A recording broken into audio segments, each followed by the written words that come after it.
We were standing there out of bottled oxygen in 50-mile-an-hour winds, 35 below zero. And what did we think of? The first thing we thought of was how to get down.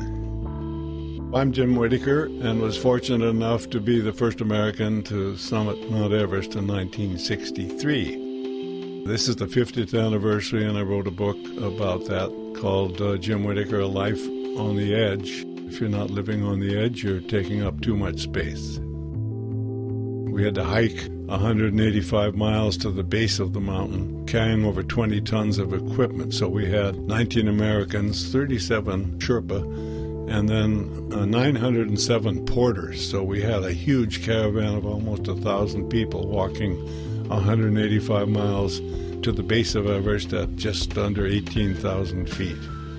Base camp was just below the death zone, where there's still enough oxygen to support life, but you go higher and you go into the death zone. The Sherpa I climbed with to the summit was Noang Gambu, just a wonderful guy. He was one of the shortest members of the whole group, and I was the tallest, so it was the long and the short of it, east and west, joining forces. It was a terrible day for climbing, and no one else on the mountain moved that day, but Gambu and I had no option. We had only enough oxygen to try for the summit, and so we crawled out and stumbled up, and at 1 o'clock in the afternoon on May 1st, 1963, we were standing on the highest point of Earth. When we came back, we flew to Washington, D.C., met President Kennedy, and he awarded the Hubbard Medal to us. So we all shook his hand, and were really impressed with him. You learn when you climb a difficult mountain, you leave your ego behind and learn that you're just a little micro speck in this life, and so that you learn your weaknesses and you have a little broader perspective. But I went back at 83 because our son Leaf was climbing the mountain, so we went in to escort him up to base camp. So we got within a day of base camp because I had to turn around. I had terrible diarrhea.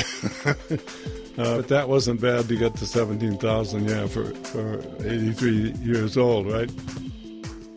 It's funny, I have people, I guided on Rainier, people would say, I'm afraid of heights. I say, good. So am I. That's why I'm still alive. You have to be afraid of things. You just overcome those things a little bit. And so that, I think, is getting out of your comfort zone. That's the joy of climbing, in a sense, is that thrill of being able to handle yourself on a cliff or in situations that are not really quite normal.